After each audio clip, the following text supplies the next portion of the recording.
5 പതിറ്റാണ്ടിലേറെ നീണ്ട ബന്ധം. ആഗോള എണ്ണ വിപണിയെ നിയന്ത്രിക്കുന്ന കരുത്തുറ്റ ഒപെക് സഖ്യത്തിൽ നിന്ന് UAE പടിയിറങ്ങുന്നു. ലോകത്തെ ഞെട്ടിച്ച ഈ തീരുമാനം ഇന്നലെ മുതൽ നിലവിൽ വന്നു. ഖത്തറിന് ശേഷം ഒപെക് വിടുന്ന രണ്ടാമത്തെ പ്രമുഖ ഗൾഫ് രാജ്യമായി UAE മാറുമ്പോൾ ആഗോള ഊർജ ഭൂപടത്തിൽ വലിയ മാറ്റങ്ങൾക്കാണ് വഴി തുറക്കുന്നത്.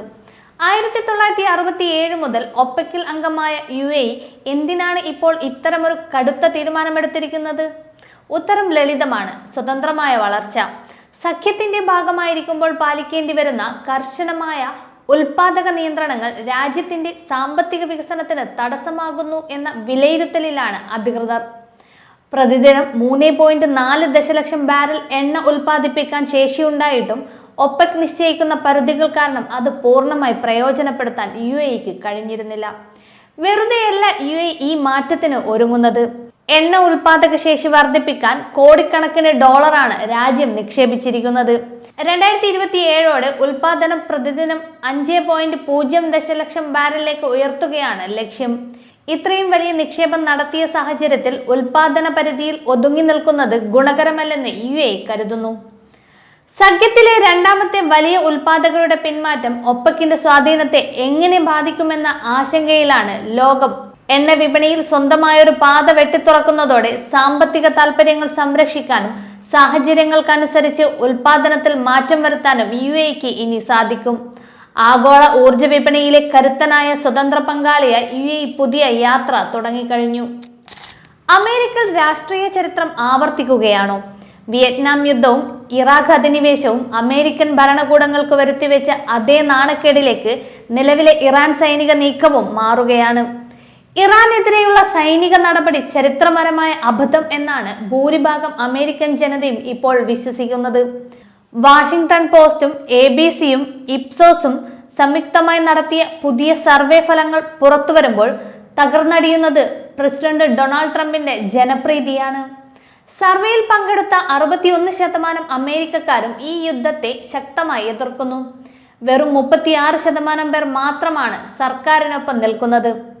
സാമ്പത്തിക തകർച്ചയും ജീവിത ചെലവ് വർധനവും വരാനിരിക്കുന്ന തെരഞ്ഞെടുപ്പിൽ ട്രംപിന് വലിയ വെല്ലുവിളിയാകുമെന്ന് രാഷ്ട്രീയ നിരീക്ഷകർ വിലയിരുത്തുന്നു. അമേരിക്കൻ തെരുവുകളിൽ നിന്ന് ഉയരുന്ന ഈ പ്രതിഷേധം വെറും മുദ്രാവാക്യമല്ല, മറിച്ച് മാറുന്ന വിദേശ നയത്തിന്റെ കാഹളമാണ്.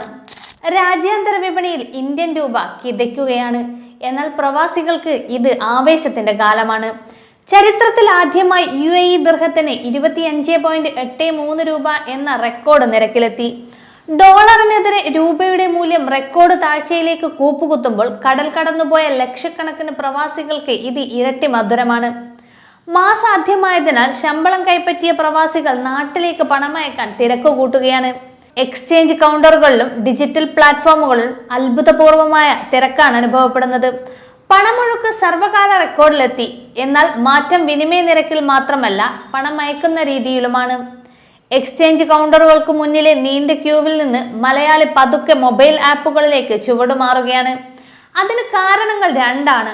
കൗണ്ടറുകളേക്കാൾ 10 മുതൽ 15 ഫീൽസ് വരെ അധികം ഡിജിറ്റൽ ആപ്പുകളിൽ ലഭിക്കുന്നു. കൗണ്ടറുകളിൽ 20 മുതൽ 23 ദിർഹം വരെ ചാർജ് നൽകുമ്പോൾ ആപ്പുകൾ ഇതുവഴി സൗജന്യമായോ കുറഞ്ഞ നിരക്കിലോ സാധ്യമാകുന്നു. ഓരോ ഇടപാടിലും ലാഭിക്കുന്നത് 23 ദിർഹം, അതായത് ഏകദേശം 600 ഇന്ത്യൻ രൂപ. ഒരു സാധാരണ പ്രവാസിയെ സംബന്ധിച്ചിടത്തോളം ഒരു മാസത്തെ മൊബൈൽ റീചാർജിനോ ചെറിയ ചെലവുകൾക്കോ ഈ തുക മതിയാകും. രൂപയുടെ മൂല്യം ഇനിയും ഇടിഞ്ഞേക്കുമെന്ന സാമ്പത്തിക വിദഗ്ധരുടെ വിലയിരുത്തലുകൾ പ്രവാസികൾക്ക് പ്രതീക്ഷ നൽകുന്നുണ്ടെങ്കിലും ഇത് നാട്ടിലെ വിലക്കയറ്റത്തിന് കാരണമാകുമോ എന്ന ആശങ്കയും ബാക്കിയുണ്ട്.